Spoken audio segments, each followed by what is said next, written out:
प्रणम्य परमात्मानं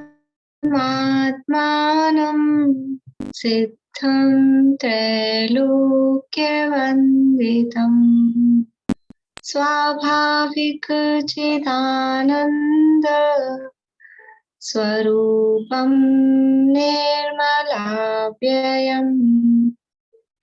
शुद्धजीवादिद्रव्याणां देशिकं च जिनेश्वरम् द्रव्यसंग्रहसूत्राणां वृत्तिं वक्ष्ये समासतः।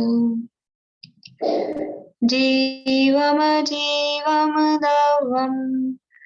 जिणवरवसहेण जीर्णनेत्तिष्ठम्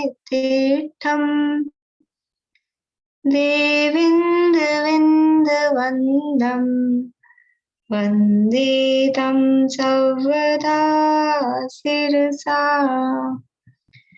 कहे जीव अजीव जिनवर वृषभ ने लोक में वे वंद्य सुर प्रतिवृंद से वंदन करूं कर जोड़।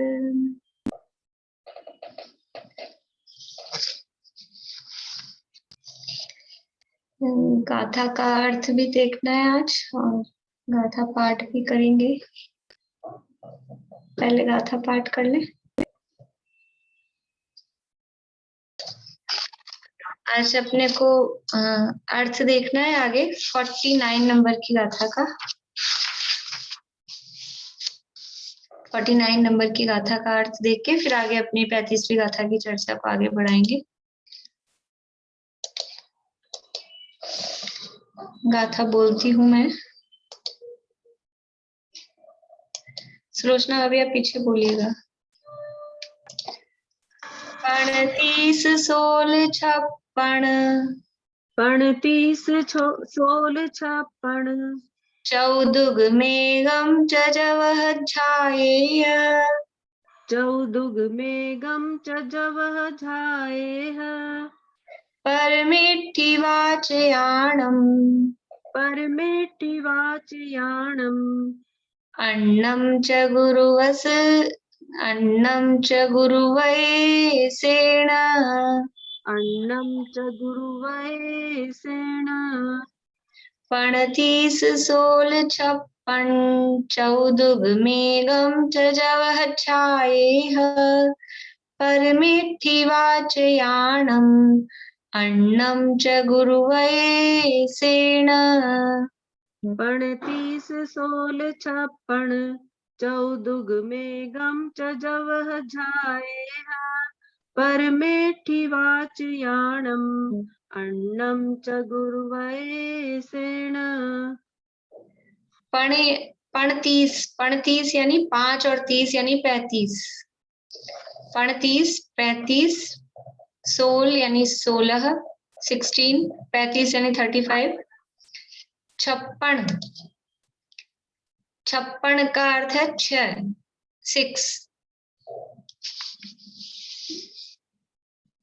छप और पण नहीं, छप अलग है और पण पाए अलग है। छप्पन छप यानी 6 और पण यानी 5। 35 35 16 यानी 16 16 छप छप 6 और आधा पाया ना वो छप वो 6 और फिर पण या कहीं कहीं पाठांतर में पय भी लिखा है, छप पय भी लिखा है, तो पण हो या पय हो वो 5 है उसका अर्थ। फिर है चौ चौ या चदु भी है किसी में, उसका अर्थ है 4।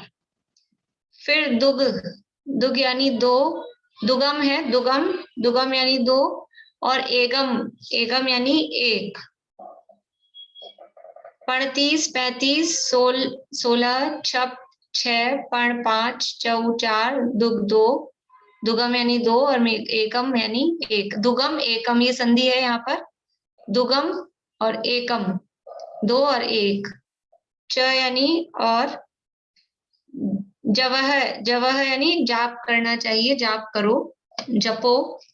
और झाए है यानी ध्यान करो। संस्कृत में देखिए पीछे पे अगले पेज पे इसका अर्थ है जपत और ध्यायत। जवह यानी जपत यानी जपो, झाए है ध्याओ। परमेष्ठि वाचयाणम, परमेष्ठि के वाचक, परमेष्ठि यानी परमेष्ठि, वाचयाणम यानी उसके वाचक, यानी परमेष्ठियों के वाचक मतलब परमेष्ठियों को बताने वाले, वाचक यानी उसका कथन करने वाले। तो परमेष्ठियों का कथन करने वाले यानी परमेष्ठियों को बताने वाले, परमेष्ठियों के वाचक। अन्नम यानी अन्य, च यानी और, गुरु वयसेन यानी गुरु के, गुरु, गुरु उपदेशेन यानी गुरु के उपदेश द्वारा, गुरु उपदेशेन, गुरु वयसेन गुरु के उपदेश से। गुरु में रू आता है छोटा, गुरु शब्द लिखते हैं ना, गुरु शब्द कैसे लिखते हैं?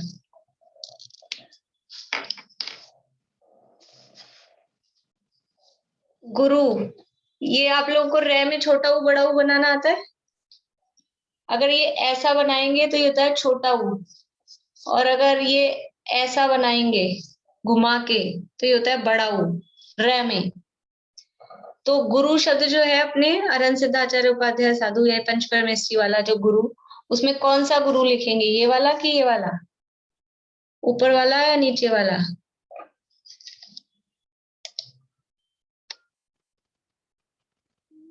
बढ़िया, दो जनों ने फिंगर दिखाई है, बढ़िया। ये छोटा ऊ, छोटा ऊ। बड़ा ऊ होता है ना, वो तो गुरु मतलब ऐसे बोलते हैं ना, टोंट वाला, ये तो गुरु, वो उस अर्थ में होता है। और जो गुरु पूज्य के अर्थ में है वो छोटा ऊ होता है। तो यहाँ गुरु उपदेशेन, उपदेशेन, तो ये छोटा ऊ गुरु का, और फिर उपदेश, उपदेशेन वो प्राकृत में है, अपन उपदेश शब्द लिखे हैं। तो ये छोटा ऊ और ये छोटा ऊ दोनों मिलके यहाँ बना है। आप प्राकृत में देखिए तो बड़ा ऊ बना है। यहाँ जो अपने गाथा में दिया है प्राकृत में, ये बड़ा ऊ, गुरु वसेण, वयसेण, तो गुरु के उपदेश से। ये तो अभी शब्दों के अर्थ देखे, अब अर्थ क्या जुड़ेगा वो देखते हैं।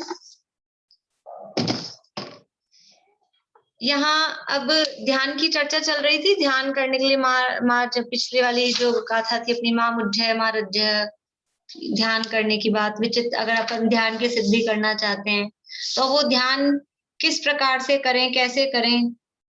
तो यहाँ बता रहे हैं कि परमेष्ठियों के वाचक, परमेष्ठि वाचयाणम, परमेष्ठियों के वाचक जो 35, 16, 6, 5, 4, 2 और 1 ऐसे ये मंत्र होते हैं, इतने अक्षर वाले, 35 अक्षर, 16 अक्षर, 6, 5, 4, 2 और 1 अक्षर वाले जो मंत्र हैं, उनका और अन्य का भी, गुरु के उपदेश से अन्य मंत्रों का भी, ये तो बता दिए इन्होंने मंत्र, इतने इतने अक्षर वाले मंत्र हैं, 35, 16, 6, 5, 4, 2 और 1 अक्षर वाले मंत्रों का, और गुरु के उपदेश से अन्य भी मंत्रों का जाप करो और उनका ध्यान करो।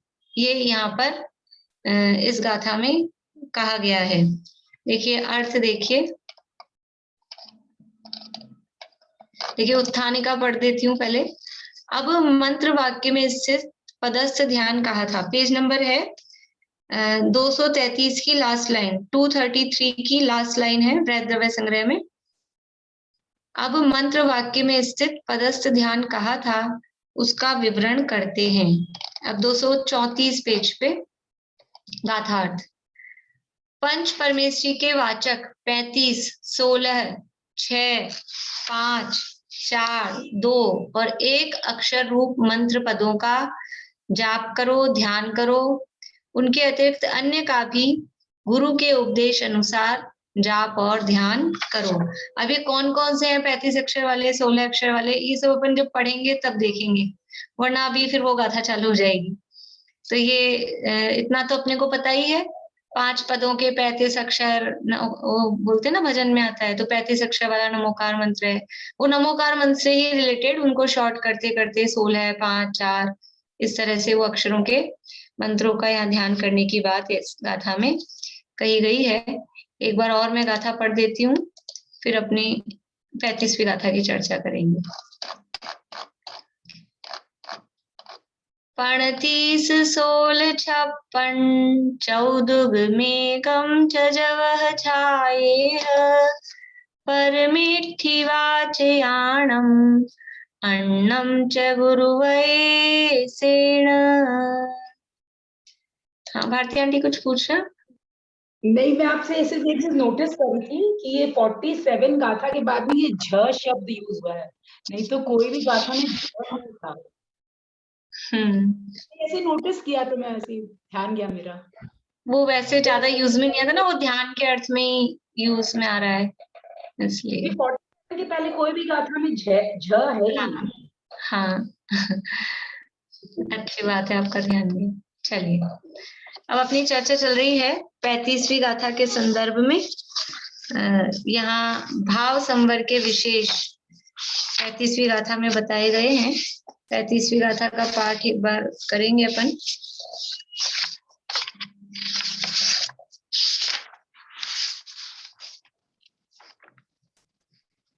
वद समिधि गुत्तियो धम्मानुपेहा परिसहजोय चारित्तम बहुभेया नायवा भाव संवर विशेषा।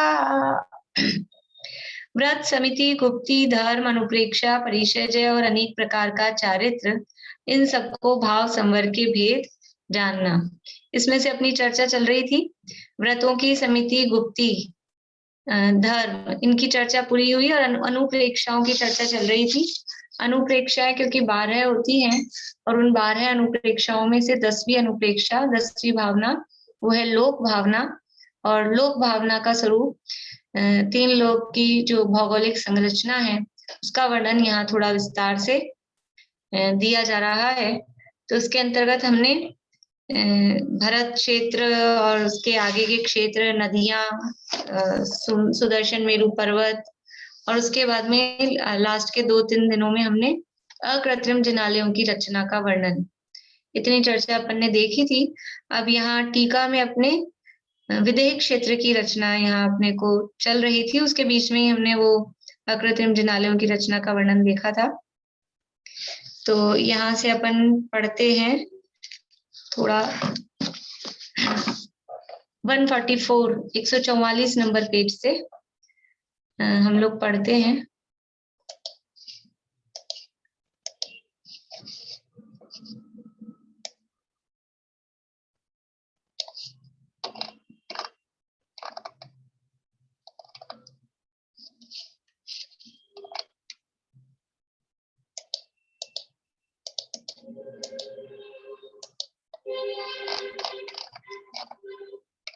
देखिए पढ़ चुके थे लेकिन एक बार कंटिन्यूटी के लिए ऊपर से ही पढ़ रहे हैं पैराग्राफ को। अब शरीर के ममत्व के कारण रूप मिथ्यात्व और रागादि विभावों से रहित और केवल ज्ञान, केवल दर्शन, सुखादि अनंत गुण सहित निज परमात्म द्रव्य में सम्यक दर्शन, ज्ञान, चारित्र रूप भावना करके मुनि जहां से विगत देह अर्थात देह रहित होकर प्रचुर रूप से अधिक संख्या में मोक्ष प्राप्त करते हैं, उसे विदेह क्षेत्र कहते हैं। विदेह क्षेत्र का वर्णन कर रहे हैं, तो विदेह क्षेत्र किसे कहते हैं उसकी परिभाषा बताई कि मुनि जहां से विगत देह अर्थात देह रहित होते हैं और प्रचुर रूप से अधिक संख्या में, सबसे अधिक संख्या यदि सबसे ज्यादा सिद्ध भगवान कहीं मिले तो कहाँ मिलेंगे? कि विदेह क्षेत्र के ऊपर वाले एरिया में, क्योंकि वहां से निरंतर ही जीव मोक्ष में जाते हैं। और वो मोक्ष में जाने का कारण क्या है? कि वो अपने निज परमात्मा द्रव्य में सम्यक दर्शन, ज्ञान, चारित्र रूप भावना करते हैं। और वो निज परमात्मा द्रव्य कैसा है? कि मिथ्यात्व और रागादि विभावों से रहित है, केवल ज्ञान, केवल दर्शन, सुखादि अनंत गुणों से सहित है। और ये मिथ्यात्व कैसा है?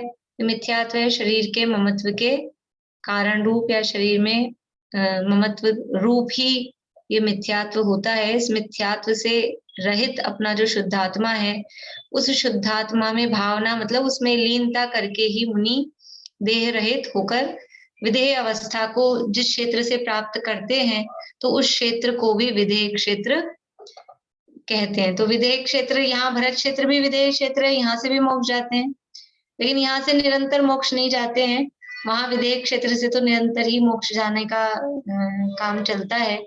इसलिए यद्यपि ये तो ऐसे समझ लीजिए संबंध बैठाया है, वास्तव में उसका नाम ही विधेय क्षेत्र है, और फिर उसकी संधि इस तरह से बैठाते हैं कि विधेय क्षेत्र का नाम विधेय क्षेत्र क्यों है, क्योंकि यहाँ से निरंतर ही जीव देह से रहित होते रहते हैं। अब इस विधेय क्षेत्र में इसका वर्णन कर रहे हैं। इसमें 99,000 योजन ऊंचा, 1,000 योजन गहरा और प्रारंभ में भूमि तल ऊपर 10,000 योजन गोल विस्तार वाला तथा ऊपर 11वें भाग की हानि क्रम से घटते घटते शिखर ऊपर 1,000 योजन के विस्तार वाला आगम कथित अकृत्रिम चैत्यालय, देववन, देवों के आवास आदि शास्त्र में कहे हुए अनेक आश्चर्य सहित महामेरु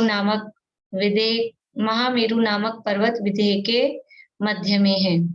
विधेय क्षेत्र की रचना बता रहे हैं। तो सबसे पहले ये सुमेरु पर्वत, और एक ही वाक्य में उसकी पूरी किस क्रम से वो घट रहा है, कैसी उसकी रचना, यानी पूरा इसमें मतलब आउटलाइन खींच सके हम, एक ही वाक्य में वो पूरा उसका वर्णन बता दिया है। आप लोग पढ़ते पढ़ते ध्यान में लेते जाइए, हम क्योंकि ये पढ़ चुके हैं सब। ऊपर 11वें भाग की हानि क्रम से, यानी वो जो हमने देखा था कि वो 11,000 योजन तक सीधा है, फिर धीरे धीरे तिरछा होता गया है। तो वो जो तिरछा होता गया है उसका जो कैलकुलेशन है वो है 11वें भाग की हानि क्रम, मतलब ऐसा 11वां भाग वो कम होता जाता है। वह मानो हाथी हो, इस प्रकार उस मेरु पर्वत रूपी हाथी में से उत्तर दिशा में 2 दांत के आकार वाले 2 पर्वत निकले हैं। उनका नाम 2 गजदंत है। उत्तर दिशा में 2 गजदंत हैं। वे उत्तर भाग में जो नील पर्वत है उसमें जुड़े हुए हैं। उस 2 गजदंत पर्वत के मध्य जो त्रिकोणाकार उत्तम भोग भूमि रूप क्षेत्र है, उसका नाम उत्तर कुरु है। उसके मध्य में मेरु पर्वत की ईशान दिशा में सीता नदी और नील पर्वत के बीच में परमागम में वर्णित अनादि अकृत्रिम पृथ्वी का एक जम्बू वृक्ष है। ये सब अपन ने पढ़ लिया था। अब उसी सीता नदी के दोनों किनारों के ऊपर यमगिरी नामक 2 पर्वत जानना। अब ये जो विधेय क्षेत्र है, विधेय क्षेत्र के की रचना थोड़ी बहुत तो हम लोगों के ख्याल में है। देखिए एक मिनट,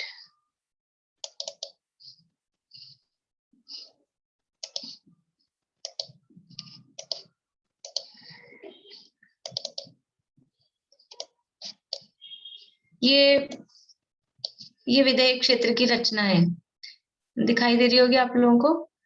यहाँ ये नील पर्वत है, ब्लू कलर का जो दिखाई दे रहा है, और ये दक्षिण की तरफ निषद पर्वत है। और सीता नदी कहाँ से निकलती है? सीता नदी कौन से पर्वत से निकलती है? निषद से या नील से?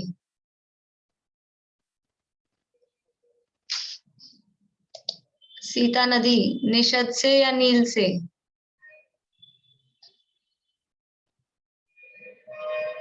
नील पर्वत से।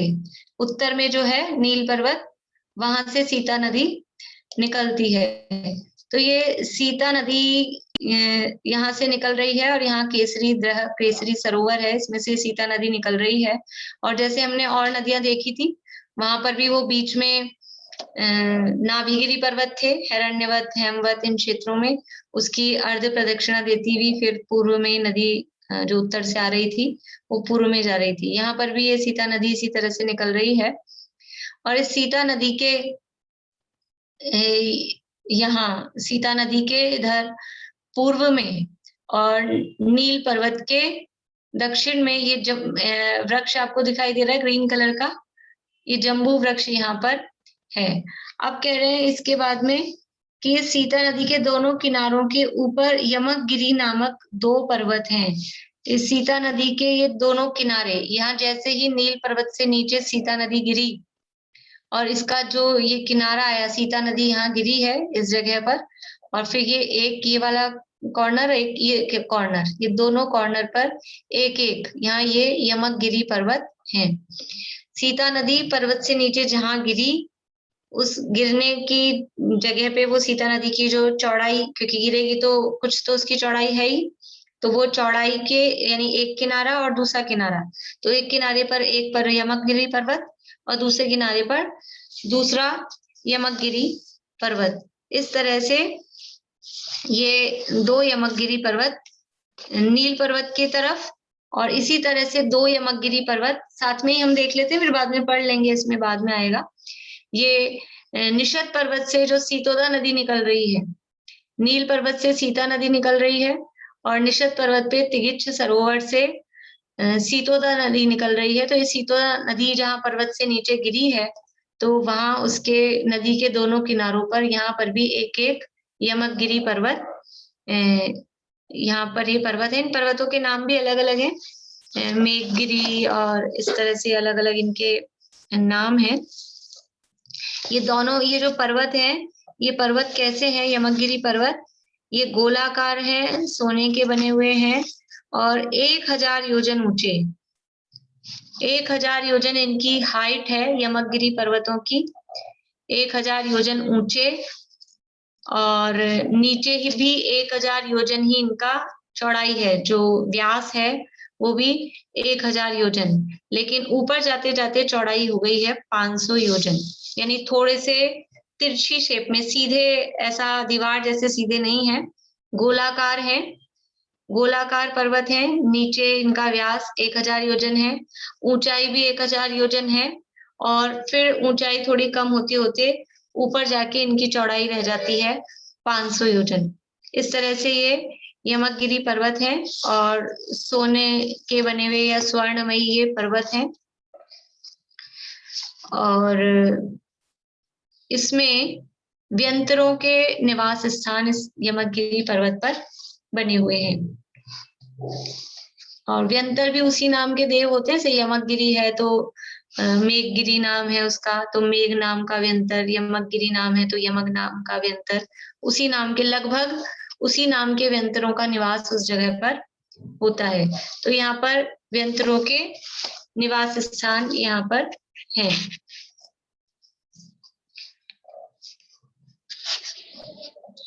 देखिए, समझ में आ गया आप लोगों को यमकगिरी कहाँ है? जहाँ सीता नदी और सीतोदा नदी नील पर्वत से नीचे गिर रही है और निषद पर्वत से नीचे गिर रही है, तो जिस जगह वो गिरी है वहां दोनों साइड में, यानी निषद और नील पर्वत के पास में ही, वहां 2 और दोनों किनारों पर एक एक और पर्वत है, उन पर्वतों के नाम यमकगिरी है। आगे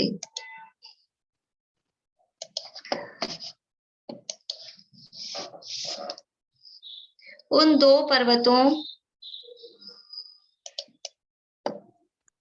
जय जिनेन्द्र जी, जैसे हाइट भी 1000 है और नीचे भी 1000 योजन है। हाँ, हाइट 1000 योजन है, और नीचे जो व्यास विस्तार है वो भी 1000 योजन है, और ऊपर की तरफ विस्तार 500 योजन है, तो वो यानी थोड़ा स्लांटिंग इस तरह से तिरछा होता हुआ गया है।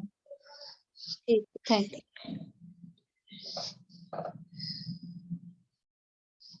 आगे देखिए यहाँ पर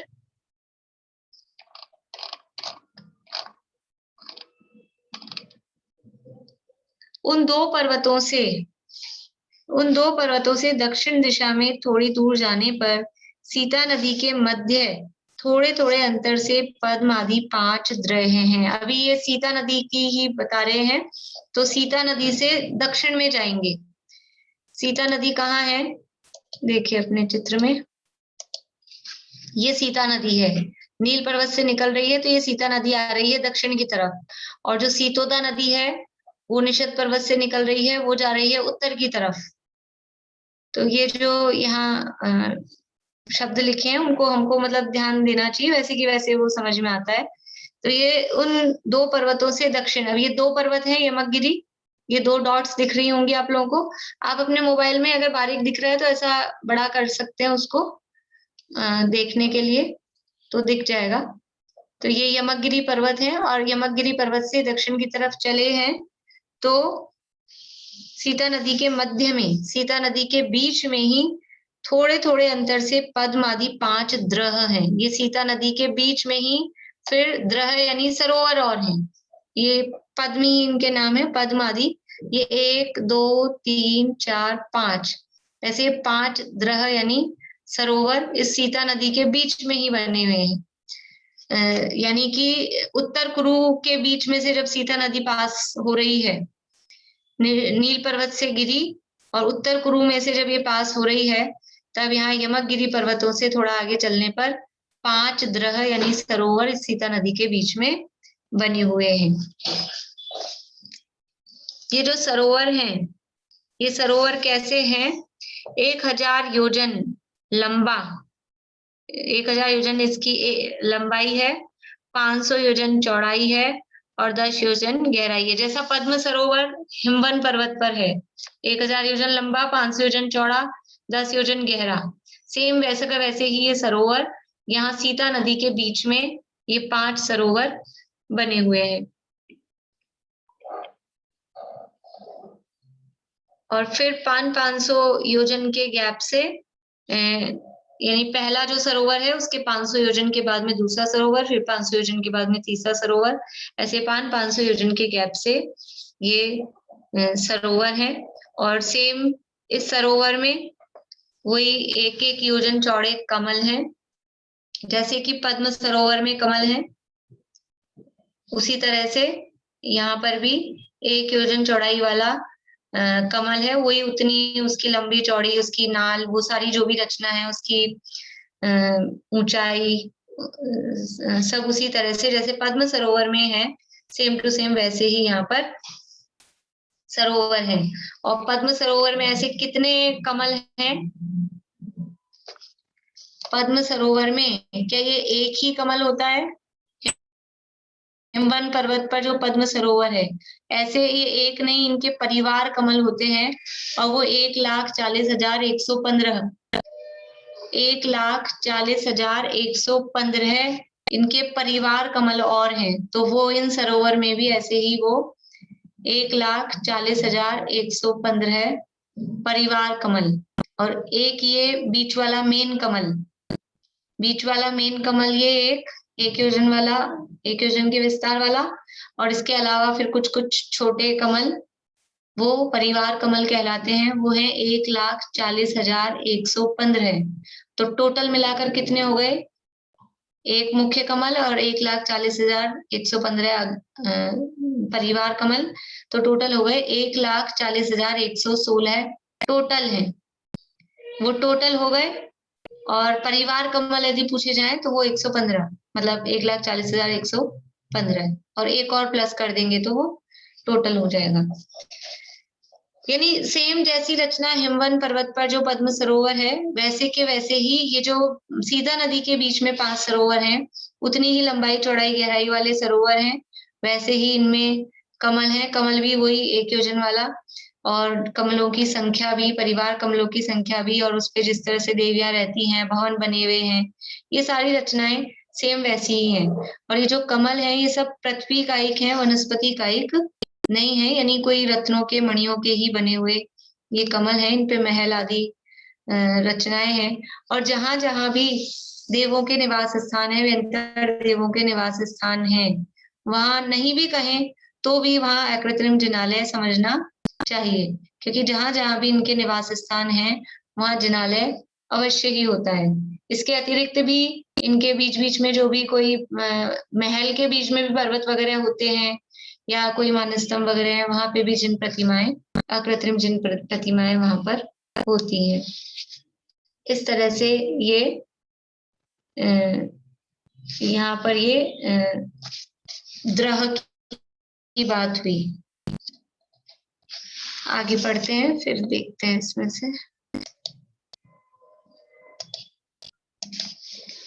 उन हृदयों के, ये यहाँ पर 145 नंबर पेज पे। उन हृदयों के दोनों पार्श्वों में लोकानुयोग के व्याख्यान अनुसार स्वर्ण और रत्नमय जिन चैत्यालयों से शोभित 10-10 सुवर्ण पर्वत हैं। हृदय यानी ये सरोवर, और इनके पार्श्वों में यानी दोनों साइड्स में, पार्श्व का मतलब है साइड्स, तो उन सरोवरों के दोनों साइड्स में लोकानुयोग के व्याख्यान अनुसार, लोकानुयोग एक शास्त्र का नाम है, ग्रंथ का नाम है लोकानुयोग, तो उस लोकानुयोग के अनुसार, ग्रंथ के अनुसार स्वर्ण और रत्न में जिन चैत्यालयों से शोभित सुवर्ण पर्वत हैं। यानी ये जो अपने सरोवर देखे हमने, ये सरोवर है। अब इन सरोवर के दोनों, एक एक सरोवर के दोनों साइड्स में, एक सरोवर की एक साइड में कितने पर्वत हैं? 10 पर्वत, और दूसरे साइड में भी 10 पर्वत। इस तरह से ये 10-10 पर्वत, नहीं 5-5 पर्वत होंगे टोटल मिला के, 5-5 पर्वत हैं दोनों किनारों पर, 5-5 टोटल मिला के 10, क्योंकि टोटल 50 होंगे।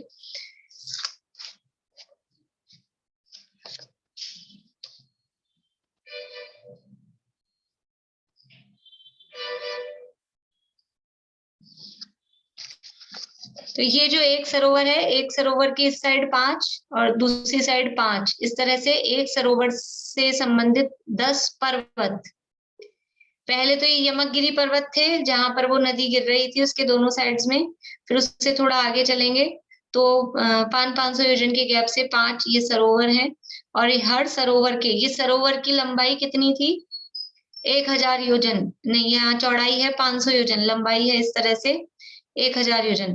तो जो 500 योजन की इसकी चौड़ाई है,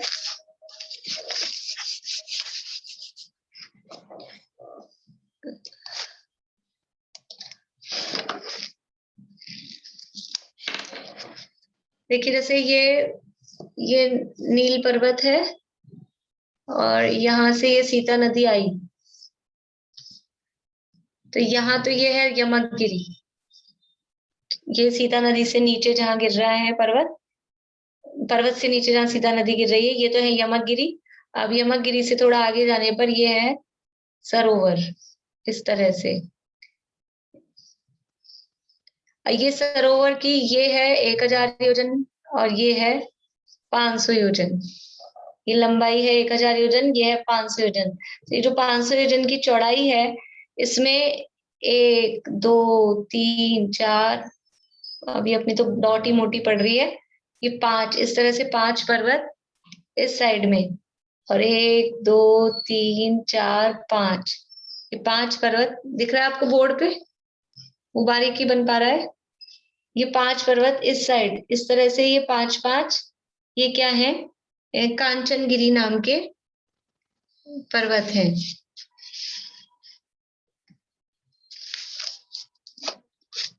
इनका नाम है यमकगिरी, और इनका नाम है कांचनगिरी,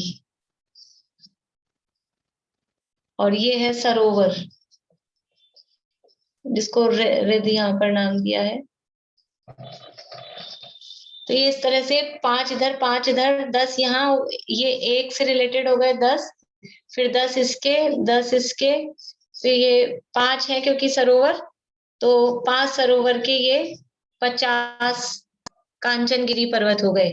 2 तो यमकगिरी हो गए दोनों साइड में, और एक एक सरोवर से रिलेटेड 10 कांचनगिरी हैं, 5 एक साइड में 5 दूसरी साइड में, तो टोटल हो गए 10। एक साइड में 5 ही हैं, लेकिन दोनों मिलाकर, दोनों साइड के मिलाकर हो गए 10। तो एक सरोवर के 10 कांचनगिरी, तो 5 सरोवर के 50 कांचनगिरी ये पर्वत हैं।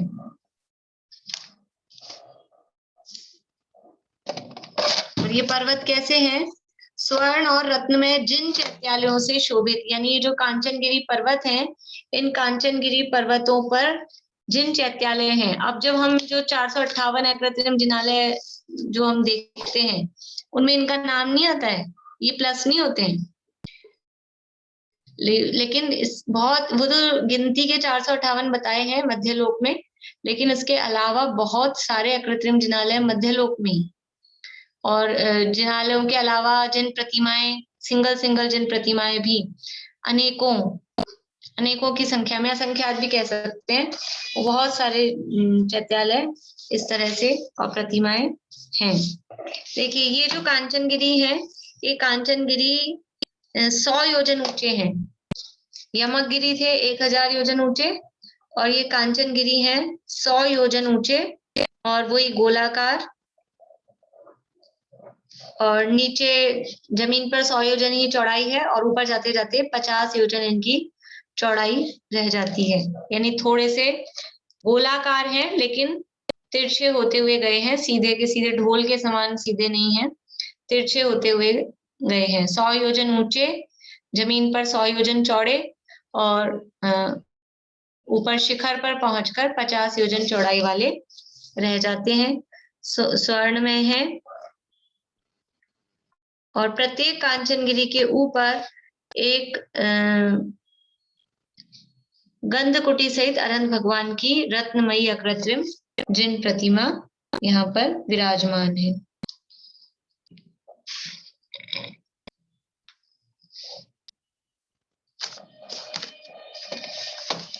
देखिए अब आगे यहीं से अपन अपने ग्रंथ के हिसाब से आगे बढ़ते जाते हैं।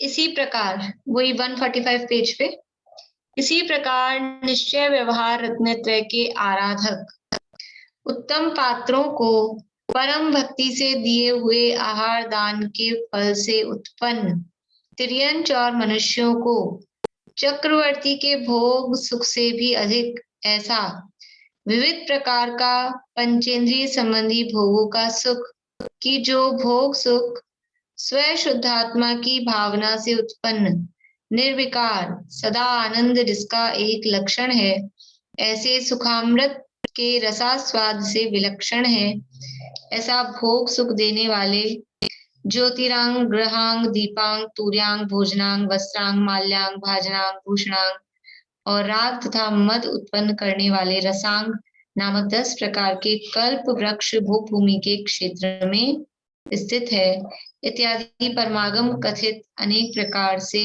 अनेक आश्चर्य जानना। ये सब कहाँ पर स्थित हैं? ये सब कह रहे हैं कि वो भोग भूमि वाला क्षेत्र है, ये उसके बीच की ही ये सारी नदी वगैरह की रचना बता रहे थे, और वहां भोग भूमि स्थित है, और उस भोग भूमि में 10 प्रकार के कल्प वृक्ष हैं। अब वो भोग भूमि में उत्पन्न, देखिए एक ही वाक्य है पूरा, ये 4-5 लाइन का, एक ही वाक्य में क्या क्या बता दिया कि उस भोग भूमि में उत्पन्न कौन होता है, क्यों होता है। सबसे पहले ये बताया भोग भूमि में क्यों उत्पन्न हुआ कि निश्चय व्यवहार रत्नत्रय के आराधक उत्तम पात्रों को परम भक्ति से दिए हुए आहार दान के फल से उत्पन्न। भोग भूमि में जो जीव उत्पन्न हुए, तो क्यों हुए उत्पन्न भोग भूमि में? कि उन्होंने आहार दान दिया था। किसको दिया था आहार दान? और आहार दान कैसे दिया था? कि परम भक्ति से दिया था। और किसको दिया था? कि उत्तम पात्रों को। उत्तम पात्र कौन होते हैं? जो होते हैं निश्चय व्यवहार रत्नत्रय के आराधक। देखिए अभी अपने 7वां अध्याय तत्वार सूत्र में चल रहा है, उसमें लास्ट में चर्चा आएगी पात्रों के दान के संबंध में। तो पात्र 3 प्रकार के, उत्तम मध्यम और जघन्य। दान की बात आएगी तो दान के पात्र कुपात्र अपात्र इस तरह से भेद भी अपन देखेंगे। और जो पात्र हैं वो पात्र 3 प्रकार के, उत्तम पात्र मध्यम पात्र और जघन्य पात्र। तो उत्तम पात्र होते हैं मुनिराज, मुनिराज उत्तम पात्र है। फिर मध्यम पात्र देशवती श्रावक, और जघन्य पात्र में अविरत सम्यक दृष्टि। यानी पात्रों के अंतर्गत सम्यक दृष्टि से नीचे तो बात ही नहीं की, सम्यक दृष्टि से नीचे वाले तो पात्रों के अंतर्गत लिए ही नहीं है वास्तव में, तो उसमें ही उत्तम मध्यम जघन्य का भेद किया है। तो ये उत्तम पात्र कौन से हैं? निश्चय व्यवहार रत्नत्रय के आराधक। उत्तम पात्र में मुनिराज कहे, और मुनिराज कैसे हैं? रत्नत्रय के आराधक। निश्चय रत्नत्रय, निश्चय यानी परद्रव्यन्ते भिन्न, आप में रुचि और आप रूप को जान बनो और आप रूप में लीन रहें। इस तरह से ये निश्चय रत्नत्रय की आराधना करने वाले। और व्यवहार रत्नत्रय क्या कि 28 मूल गुणों का पालन आदि जो क्रियाएं हैं वो व्यवहार से रत्नत्रय उनको कहा। अकेला ये क्रियाएं कही है वो समझ लीजिए सम्यक चारित्र की अपेक्षा से सम्यक दर्शन, सम्यक ज्ञान, सम्यक चारित्र तीनों का ही जो व्यवहार स्वरूप है उसके आराधक, निश्चय व्यवहार रत्नत्रय के आराधक ऐसे उत्तम पात्र मुनिराज। बोलिए भारती आंटी। मैं कह रही हूँ अभी तो सम्यक दृष्टि जीव है ही नहीं, तो फिर उत्तम पात्र कहाँ आएंगे? हम लोग कहाँ किसको दान दें? क्यों नहीं है सम्यक दृष्टि? पंचम काल के अंत तक तो मुनिराज भी पाए जाएंगे। नहीं, लेकिन बहुत कम, मतलब कहाँ ढूंढ ऐसे आज उत्तम पात्र कैसे मिलेंगे आप बताइए? हाँ, कम है ये हम कह सकते हैं। तो भावना देखिए, मुख्य जो फल लगता है वो तो भावना का ही, हम भावना भाएं और वो प्रकरण जब चलेगा तब करेंगे अपन और बात कि वो भावना तो उत्तम पात्रों को दान देने की ही रखें। फिर यथा योग्य जैसे जो भी हो, फिर उससे नीचे नीचे भी आते जाते हैं हम। तो फिर जो बाहर में जिनकी द्रव्यलिंग जिस भी भूमिका में जो है लेकिन उसका द्रव्यलिंग ठीक है उस हिसाब से, अथवा फिर साधर्मी है, विद्वान है, लगे हैं इस मार्ग में लगे हैं, तो उस एक्चुअल में तो क्या है कि हम किसी के भावलिंग का तो पता कर भी नहीं सकते हैं। बाहर से दूसरे की पहचान तो उसकी क्रियाओं से द्रव्यलिंग के आधार पर ही की जाती है। तो बाहर में जिसका आचरण यथा योग्य दिखाई देता है उस आधार पर ही फिर वो पात्रों की पहचान हम कर पाते हैं। ऐसा है। तो निश्चय व्यवहार रत्नत्रय के आराधक उत्तम पात्रों को, यानी जो मुनिराज है, भावलिंगी मुनिराज है, निश्चय व्यवहार रत्नत्रय के आराधक अर्थात भावलिंगी परम वितरागी दिगंबर जो मुनिराज हैं, ऐसे ये वो उत्तम पात्र हैं। उनको परम भक्ति से दिए हुए आहार दान के फल से, आहार तो दिया, दान दिया और भावलिंगी मुनिराजों को ही दिया, लेकिन कैसा दिया? क्रोध में आके जबरदस्ती मुझे देना पड़ रहा है, कड़ी तुमड़ी का दे दिया, क्या होगा? तो वो भूमि में चले जाएगा, वो भूमि में उत्पन्न हो जाएगा कि नरक में जाएगा। इसलिए उत्तम पात्र भी हो, इसलिए विधि द्रव्य दात्री पात्री विशेषात तद विशेष है, ये 7वें अध्याय में सूत्र आएगा। अकेला पात्र उत्तम आपको मिल गए, लेकिन इधर देने वाला भी तो पात्र उत्तम होना चाहिए, अपना भी तो उत्तम होना चाहिए भाव। तो खुद के भाव अगर खराब हैं और सामने पात्र उत्तम भी है तो भी कुछ नहीं होगा। इसलिए ज्यादा फर्क तो किसका पड़ता है? ये अपनी भूमि कैसी है, अपने भाव कैसे हैं, वो बहुत बड़ी रोल निभाते हैं इस काम में। तो उत्तम पात्रों को परम भक्ति कि ये आज हमारे घर में, हमारे आंगने में आए मुनिराज और हमारो मन नाचे, वो अंदर से नाचे हृदय, ये परम भक्ति कि निरंतर उनकी प्रतीक्षा रहे कि वो दिन कब आएगा कि जब हम उत्तम पात्र ऐसे भावलिंगी मुनिराज को आहार करा सकेंगे। निरंतर ऐसा अंदर में एक समझ लीजिए उनके प्रति हमारे को रुचि रहे, और जब वो मिल जाए सामने तो कैसी भक्ति। इसीलिए वो मन नाचता है, फिर वो खाली मारो मन ना, जब वो चीज जिसको हम चाहते थे बरसों से और जो चीज मिल जाए तब वो कैसे नाचेगा? तो वो ये परम भक्ति से, ऐसा परम भक्ति से दिए हुए आहार दान के फल से, ये ऐसे अकेला ऐसा नहीं बस लोग यूं सुन लेते हैं आहार दान के फल से भोग भूमि में जन्म होता है। ये तो भोग भूमि में कुभोग भूमि भी होती है, और जैसे अगर इधर कुभाव किए तो वो भोग भूमि की जगह कुभोग भूमि में हो जाएगा जन्म। इसलिए परम भक्ति से दिए हुए आहार दान के फल से उत्पन्न तिर्यंच और मनुष्यों को, भोग भूमि में क्योंकि दोनों तरह के होते हैं, तिर्यंच भी होते हैं और मनुष्य भी होते हैं, तो वहां उत्पन्न तिर्यंच और मनुष्यों को चक्रवर्ती के भोग सुख से भी अधिक, ऐसा कैसा सुख होता है वहां पर भोग भूमि में? चक्र ऐसा कहते हैं, मैंने एक बार पहले शायद किसी प्रकरण में पढ़ के सुनाया था, गुणस्थान विवेचन में दिया है तिलोय पन्नति का वहां कोटेशन। चक्रवर्ती के भोग से, यानी अपने मनुष्यों में सबसे ज्यादा भोग किसके पास में? मनुष्यों में चक्रवर्ती के पास 6 खंड का वैभव, 96,000 रानियां, इतने इतने करोड़ हाथी घोड़े, और उसके भोजन की चर्चा अपन करते हैं, कैसी खीर बनती है। उसके भोजन की केवल एक बाइट, एक घास, वो उसकी पटरानी पचा सकती है, उसका भोजन कोई पचा नहीं सकता है। 10 लग जाए सबके, पेचिश हो जाए, अगर हम जैसे लोग एक एक दाना भी खा लेना उसके भोजन का, तो हमारे में इतनी ताकत नहीं है कि पचा सके। तो इतना वो भोग, तो वो चक्रवर्ती का इतना यानी पुण्य का वैभव, इतना वो भोग, सुखी दुनिया में, यानी बाहर से जिसे कहें इंद्रिय सुख की अपेक्षा, इंद्रिय सुख की अपेक्षा बात चल रही है, तो चक्रवर्ती इतना सुखी है। और चक्रवर्ती के सुख से अनंत गुना सुख, इंद्रिय सुख, वो भोग भूमि में होता है। और भोग भूमि के जीवों को, वो जो वहां आर्या, वो जो वहां भोग भोगते हैं, वो चक्रवर्ती से अनंत गुना है। और उस भोग भूमि के युगलिया से अनंत गुना सुख वो भवनत्रिक में होता है। और भवनत्रिक के देवों से अनंत गुना सुख वो वैमानिक देवों को होता है। और वैमानिक देवों के सुख से अनंत गुना सुख वो ऊपर अहम इंद्रों को होता है। और वो सुख कौन सा?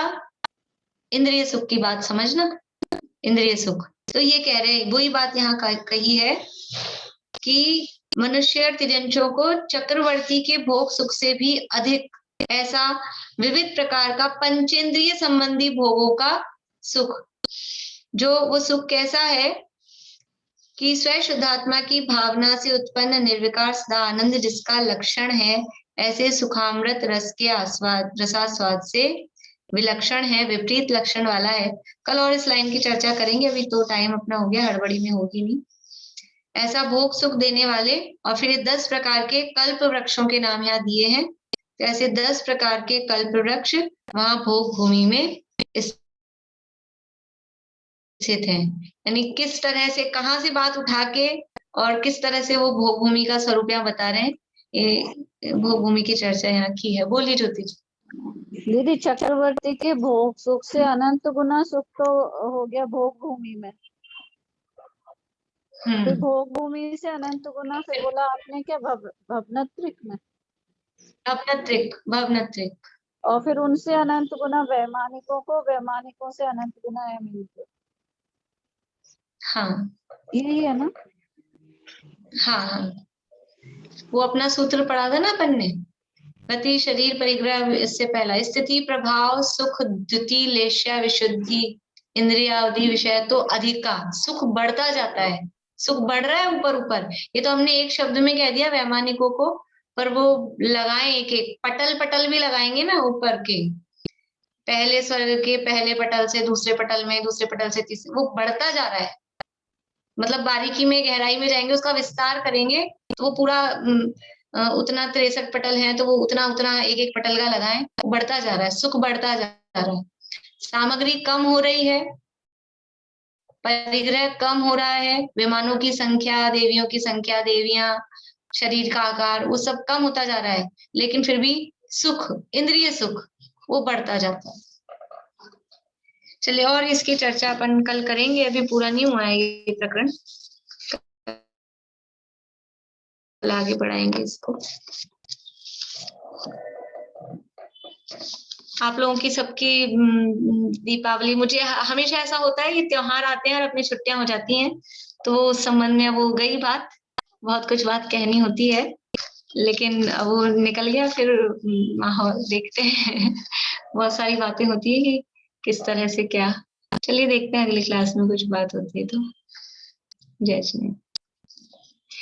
अच्छा, एक बात और मुझे कहनी थी, वो मोक्षण प्रकाशक की प्रश्नोत्तरी के लिए मैंने मैसेज किया है, तो जो मोक्षण प्रकाशक वाले हैं वो तो लेंगे ही, बाकी आप लोग भी जो सीनियर्स हैं, जिन लोगों ने मोक्षण प्रकाशक एक बार भी पढ़ा है अगर, तो वो अच्छे हैं, सरल है प्रश्न, 1008 प्रश्न है, और अभी तो काफी टाइम है, तो आप लोग मुझे एड्रेस भेज देना, जितने भी इधर वाले हैं अपने आदर्श नगर साइड वाले, और जो लोग भी एड्रेस भेज देना, आंटी मनम आंटी भाभी आप एड्रेस भेज दीजिएगा, और भी जो लोग भी लेना चाहते हैं ना, जो जिनको लगता है हम कर लेंगे, अगर मोक्षण प्रकाशक पढ़ा ही नहीं है तब तो नहीं, पर एक बार भी थोड़ा बहुत भी पढ़ा है तो कर लेंगे, तो आप लोग एड्रेस भेज दीजिएगा मुझे, तो मैं पोस्ट करवा दूंगी आप लोगों को।